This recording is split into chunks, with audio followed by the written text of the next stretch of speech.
Is that it?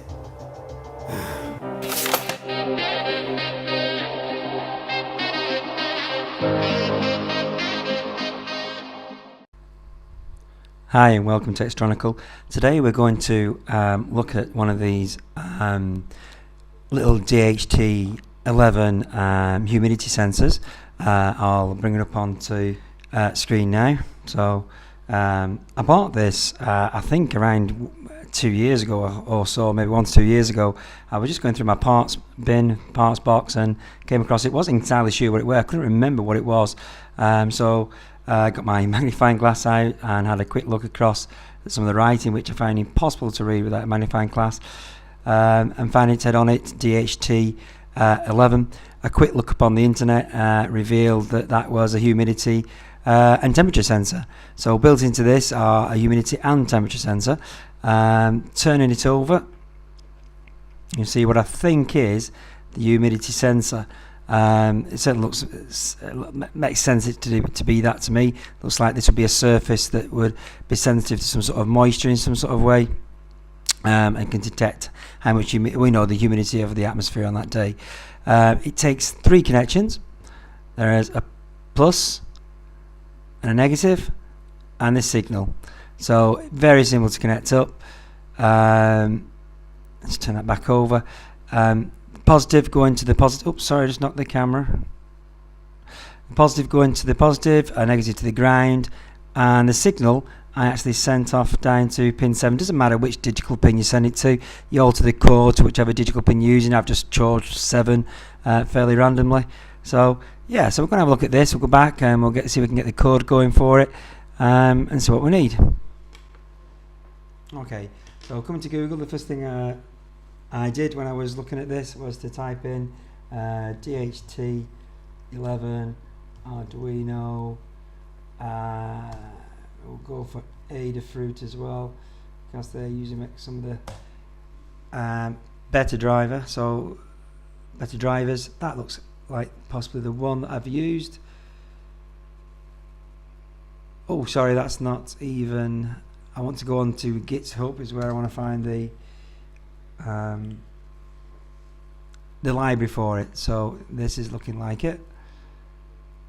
Okay, so I'm going to go, yep, that's the one. Clone or download, just download it, download zip, and then bring up your Arduino software. That's one we're going to use later in a minute. We'll just get rid of that. That one. And we need to include a library, add a zip library, and eventually downloads. You can see I've already downloaded it previously, and where I've just downloaded it again, it's there. So you just open up the one you just downloaded and it'll import it into your Arduino software. I think it comes up here when it has done that. There we go, library has been added. One other thing I should mention is when you go back to the Adafruit pages that open here on the GitHub, scroll down to the bottom, you will see you must have the following Arduino libraries installed to use this class. So this class relies on another library that Adafruit have written called the Unified Sensor Library. I've already installed that for when I was using the BMP 280 sensor. If you haven't done that, then you will need to click there, go to this GitHub page, click clone or download, download a zip, and then again in your Arduino software go to the add new zip file library. So you need to do that. So if you get a problem saying I can't find such and such a library, you need to get that library in there as well. And if we go to file and examples, now unfortunately the example is right below where I'm actually grabbing the screen at the moment. So believe me, if you go down through examples and down towards the bottom of here, there's an entry that says DHT sensor library, and I'm going to the one that says DHT tester. So I'll close that other one down, bring this here. So let's have a look what it says. So it's defining which digital pin we're connected to. They're defaulting as 2. I said I've selected 7. We're including that file, and it says uncomment whatever type you're using. So we are using the DHT11. Not sure what the differences are between the 11 and the 22 and 21. It may be resolution, it may be they do all the slight different things, not sure. So we're using that one, so we'll uncomment that and we'll comment that one, and we'll compile and upload to the device.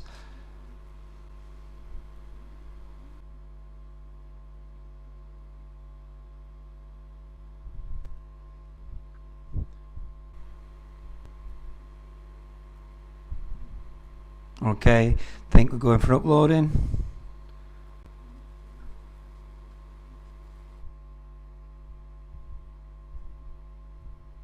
Up there, let's scroll up saying spurious GitHub folder in the DHT11 library. All that means, it's a warning, you can ignore it. All it means is, well, there's actually a folder within that zip file that shouldn't be there, not for the importing and routine that the Arduino uses. So when you go to Sketch, include library, it's expecting that zip file library to be in a certain order with certain folders in it. And if we have a quick look at that, let's just open up a folder window and go to downloads. So if we go into that zip file folder, maybe just have a quick look, I'll drag that into the main window. Yeah, there's a folder called GitHub here, and it's totally unimportant. It doesn't contain anything of any use for the library, and you can safely delete that. Admittedly, I've actually already uploaded it to the Arduino software, so you'd need to go to your libraries folder and delete it from there for it to stop giving you this warning here. Anyway, so we've uploaded the software. Let's see if it's working. So if you look down at the code, it's outputting things on the serial monitor. So we'll go to Tools, Serial Monitor, and test sounds good. There we go. Yes, that's working. That's fine. Humidity 67%, temperature around 24 degrees. When I was testing this a few hours ago before this video, just checking how things work with it, I did notice that the temperature is not the most accurate temperature sensor on this particular device that I've ever come across. 23 degrees, 24 degrees, and I think I've seen it fluctuate up to a 2 degree difference over a few seconds. I've used other sensors such as the Dallas semiconductor one. I can't remember the actual name. I think it's 18B20. I'll put a caption up in a minute anyway, and that when I've checked that what it is. That's accurate to about half a degree, so it fluctuates very little unless you're actually purposely heating up the sensor. Also one on the BMP28 I recently did a video on. Again, a link will come up. I'll put a link up in the a card up in the top now to go to that if you want to watch that video. That temperature sensor seemed a lot more accurate as well. This one seems to be accurate to within a degree or so rather than half a degree or so. That might be just this particular model of DHT11 sensor or board that I've got. But the moisture sensor seems quite accurate. When I looked up the humidity today, I think it said it was something like 68%, and if you look at there, that was about an hour or so ago, it's 67%, 66%. That is not bad considering when I looked it up, that was for this surrounding area, not for a very local area. So it's probably that humidity was good for about 20 miles radius or more perhaps. So 67, 68% is what it's sort of given me, is an amazing accuracy for the price that you've paid of around probably €2, $2, £2. Seems to be two of everything when you're buying these things. But yeah, incredibly accurate. So it's working fine. What we'll do now, we'll use the OLED screen that we saw earlier. We'll bring that, no, I won't bring that on screen yet. We'll get the code up for it. The OLED screen, I've connected that up on a lot of my projects. I've done a whole video on actually connecting these particular ones up. I put a card up there now as well for you if you want to actually link into that, or go to that, sorry, and watch it. So we'll bring up some code that I've already pre-written. So we'll get rid of the serial monitor. Just bring this one up. So I've got this one over here called humidity. Again, I've just set it up to use the OLED sensor, and instead of where we've got over here, I just swizzle back over here to where we're putting serial print, and then go back over here. See, all I've basically done is put OLED set cursor, OLED print. So I'm just setting the cursor about where I want to print that humidity, and then I'm just printing it out. Very similar to where I was putting it to the serial interface there. I'm putting it to the screen here. So I put in temperature and humidity.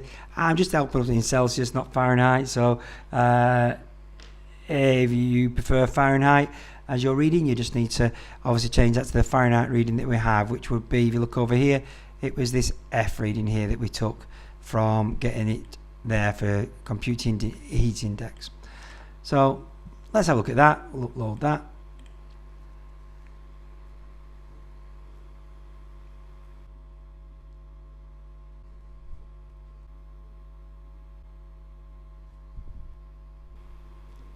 Okay, and we're uploading.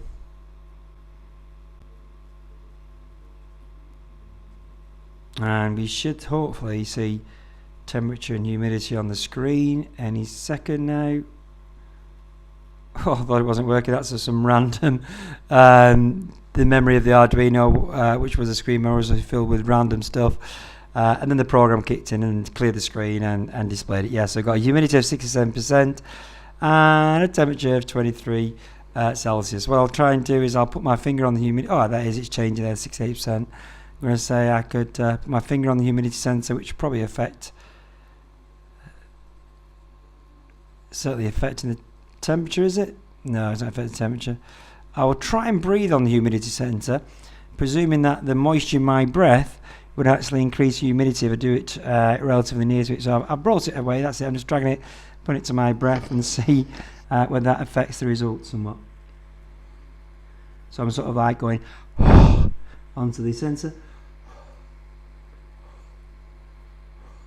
See if we can get it to rise.